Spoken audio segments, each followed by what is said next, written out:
सचिंद्र जी, आपने विश्व मानव समाज के विकास के इतिहास की गुत्थम गुत्थी को जिस तार्किकता के साथ सुलझाया है, ऐसी सुलझी समझ अब तक सामने नहीं आ पाई है।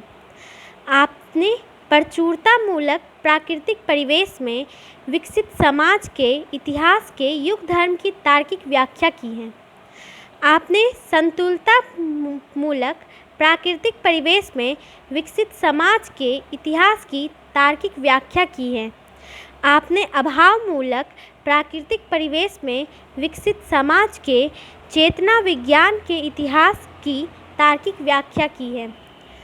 आपने तीनों परिवेशों के समाजों को विकास के इतिहास की तुलनात्मक व्याख्या सभ्य सामाजिक संरचनाओं के 5 मूल नियम, सामाजिक श्रम के नियम, सामाजिक विवाह संबंध के नियम, सामाजिक विचार के नियम, सामाजिक अनुशासन के नियम, सामाजिक व्यक्ति के मानवाधिकार के नियम के आधार पर की है। अब तक ऐसी सांगोपांग सुसंगत नियमाधीन व्याख्या विश्व मानव समाज के विकास के इतिहास युक्तों द्वारा नहीं की गई है। कार्ल मार्क्स और फ्रेडरिक एंगल्स ने अभाव मूलक प्राकृतिक परिवेश में विकसित समाज की तार्किक व्याख्या की है। कार्ल मार्क्स ने एशियाई उत्पादन एवं सेवा प्रणाली Asiatic mode of production and service system को तार्किक रूप से समझने का प्रयास किया है, लेकिन उसे सांगोपांग सुसंगत रूप से समझने में सफल नहीं रहे हैं। माओ त्से तंग जी ने चीनी समाज के विकास के इतिहास की तार्किक व्याख्या की है। भारतीय समाज विकास के इतिहास की तार्किक व्याख्या अब तक नहीं हो पाई है। आपने भारतीय समाज विकास के इतिहास की व्याख्या युग धर्मों के आधार पर की है। आपकी व्याख्या इतिहासविदों को भारतीय समाज की तार्किक व्याख्या करने का एक नया मार्ग दिखलाती है। अभाव मूलक प्राकृतिक परिवेश में विकसित समाज की तार्किक व्याख्या के आधार पर इस समाज को वैज्ञानिक वसुधैव कुटुंबकम के बनाने की प्रक्रिया चल रही है। संतुलतामूलक प्राकृतिक परिवेश में विकसित समाज के इतिहास की तार्किक व्याख्या के आधार पर इस समाज को भी वैज्ञानिक वसुधैव कुटुंबकम मूलक बनाने की प्रक्रिया चल रही है।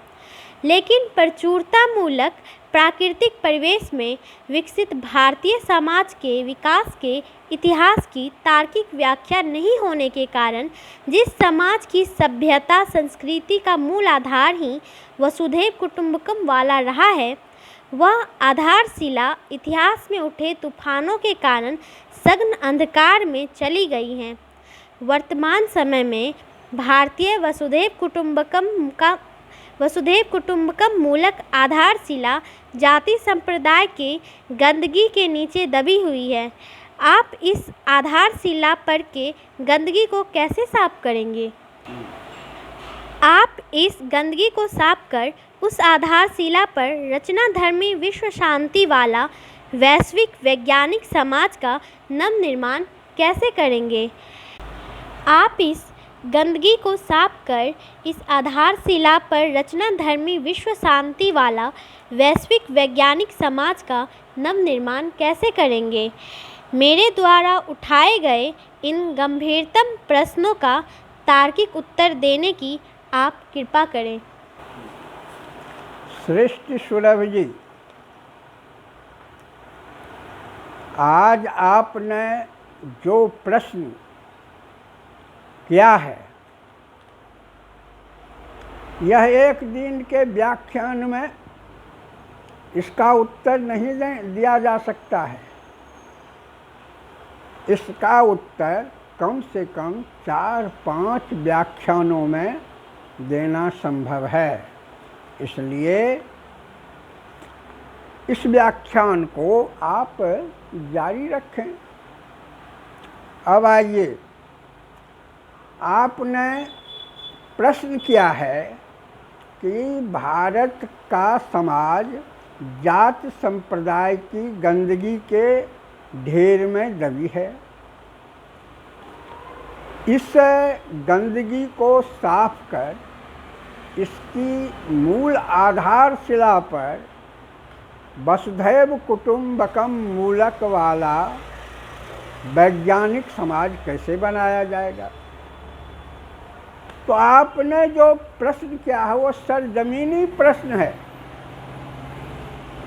जमीन से उठा हुआ प्रश्न है। यदि प्रश्न जमीन से उठता है तो जवाब भी जमीन से ही दिया जा सकता है। यदि प्रश्न आकाश से उठाया जाता है तो उसका उत्तर भी आकाशीय रूप में दिया जाता है। और एक बात मैं बताऊं आपको, आपने जो प्रश्न उठाया है, आज से 15 वर्ष पहले चतुरानंद मिश्र जी ने एक पोस्टकार्ड लिखकर मुझसे इसी प्रश्न को दूसरे रूप में उठाया था। मुझसे पूछा था उन्होंने कि सचिंद्र जी, भारतीय राजसत्ता के ढेर सारे सम्राट शूद्र जातियों के हुए हैं।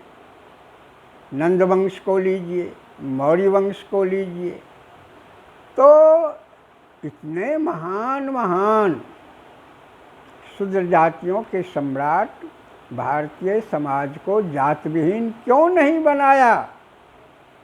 ये तो बहुत बड़ा प्रश्न है ना। यदि शूद्र जाति पैर से जन्म लिया है और बहुत उत्पीड़ित है, बहुत घृणित है, उसके साथ बड़ा जोर जुल्म किया गया है, तो जब शूद्र जाति के सम्राट बने तो उन्हें तो समाज को जातिहीन बना देना चाहिए था। अब सूर्यवंश के राजा हुए तो उन्होंने गुरु वशिष्ठ के अनुसार अपना राजपाट चलाया, नियम बनाया। चंद्रवंश के राजा हुए तो द्रोणाचार्य को गुरु बना करके राजपाट चलाया। आप जब शूद्र वंश के राजा हो गए तो क्यों नहीं शूद्र पंडित से सलाह लेकर राजपाट चलाया? तो ये तो भारतीय इतिहास को बड़ी गंभीरता से समझने की ज़रूरत है कि राजा द्विज हों या शूद्र हों या किसी जाति के हो, अभी तक वो जात व्यवस्था को कायम रखे हुए हैं। अरे इतना ही नहीं है, चतुरानंद जी ने इस प्रश्न को उठाया। अंबेडकर साहब ने भी अपने शोध ग्रंथ में लिखा है भारत की जात व्यवस्था में कि भारत की जात व्यवस्था रोजगार पर आधारित अवश्य है, आर्थिक आधार है इसका, लेकिन अब तक इसकी आर्थिक व्याख्या नहीं हो पाई है और किसी ने ऐसा सवाल उठाया ही भी नहीं है। सभी ने ब्राह्मणवादी तर्क के आधार पर इसकी व्याख्या की है। तो जब यह सवाल अब तक उठा ही नहीं है तो इसका जवाब कैसे दिया जा सकता है? अब बाबा साहब भीमराव अम्बेडकर जैसे संविधान वक्ता, उनके मन में जब यह प्रश्न आया तो खुद उनको देना चाहिए था इसका उत्तर। जो नंद वंश का राजा क्यों नहीं बनाया जात विहीन समाज? मौर्य वंश का सम्राट क्यों नहीं बनाया महान अशोक जात विहीन समाज? तो बाबा साहब को महाकाल ने समय नहीं दिया और वो नहीं इसका उत्तर दे सके। अब आइए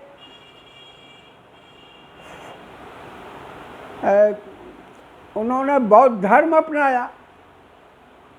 इसे जात के घृणा से उबरने के लिए उन्होंने बौद्ध धर्म अपनाया।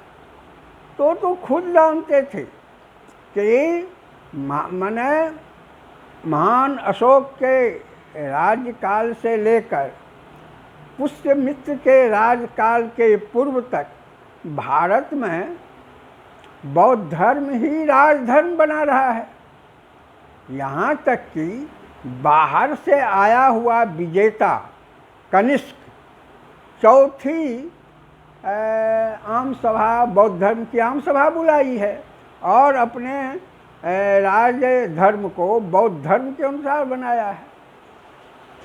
तो इतने लंबे काल तक राजधर्म रहने के बाद भी यदि बौद्ध धर्म जात विहीन समाज बनाने में सफल नहीं रहा है, तो ये जो लोकतांत्रिक समाज में बौद्ध धर्म ग्रहण कर रहे हैं, तो यह कैसे जात विहीन समाज बना देगा? ये बाबा साहब की समझ की व्यवस्था है। बाबा साहब पूना पैक्ट के जाल में फंसते हैं। बाबा साहब जात व्यवस्था को ब्राह्मणवादी व्यवस्था मानते हैं और वो कहते हैं कि भारत की जात व्यवस्था अमर प्रेतात्मा है, यह कभी मरने वाली नहीं है। सरेंडर कर जाते हैं उस प्रेतात्मा के सामने में। और वर्तमान लोकतांत्रिक संविधान, जिसका लोकार्पण डॉक्टर राजेंद्र प्रसाद जी को करना था, इसके बदले में डॉक्टर राजेंद्र प्रसाद के एक पत्र के आधार पर बाबा साहब ने ही इसका लोकार्पण किया है, इसे जन स्वीकारी बनाया है। और इस संविधान में धारा 341 है, जो भारतीय समाज को कुंभपाक नरक में रखने वाली वो धारा है। राष्ट्रपति जात का सर्टिफिकेट देते हैं, जो तुम डोम हो, चमार हो, दुसाध हो। तो ये प्रश्न आपने जो उठाया है, वह प्रश्न का उत्तर ये महान पुरुष सब नहीं दे पाया। अरे देखिए ना, सामाजिक गुरु संत सदगुरु कबीर कितनी गाली देते हैं जाति व्यवस्था को, ब्राह्मणवादी व्यवस्था को। जो तो ब्राह्मण बावन की जाया और राजे काहे ना आया। बहुत वैज्ञानिक प्रश्न उठाते हैं, जाति विहीन समाज नहीं बना पाते। रैदास भी, सदगुरु रैदास भी जात व्यवस्था पर ही प्रश्न उठाते हैं। गुरु नानक भी जात व्यवस्था पर ही प्रश्न उठाते हैं। और आज की तिथि में इन महान सामाजिक गुरुओं के बड़े बड़े विद्वान मित्र विशाल जनसभा बुलाते हैं और अपने गुरु वाणी को बाँचते रहते हैं। वे क्यों नहीं अपने गुरु से पूछते हैं कि गुरुदेव, आपने क्यों ऐसा मार्ग नहीं बनाया जिससे कि भारत जात विहीन हो जाता? नहीं पूछ रहे हैं। कमाल की ये आकाशीय बात हो रही है। अब डॉक्टर राम मनोहर लोहिया साहब को देखिए, ओ बहुत बड़े जातीय संघर्ष के नेता रहे हैं। वो जात व्यवस्था की एक नई व्याख्या भी दे देते हैं। जो जाति जो है, भारत की जात व्यवस्था गतिहीन वर्ग है और वर्ग समाज गतिशील जात है। अटकलबाजी वाली व्याख्या, अटकलबाजी व्याख्या। सरजमीन की गहराई में उतरे बिना एकदम जो चल रहा है। तो भगवान बुद्ध ने धम्मपद में जात व्यवस्था की सांस्कृतिक व्याख्या की।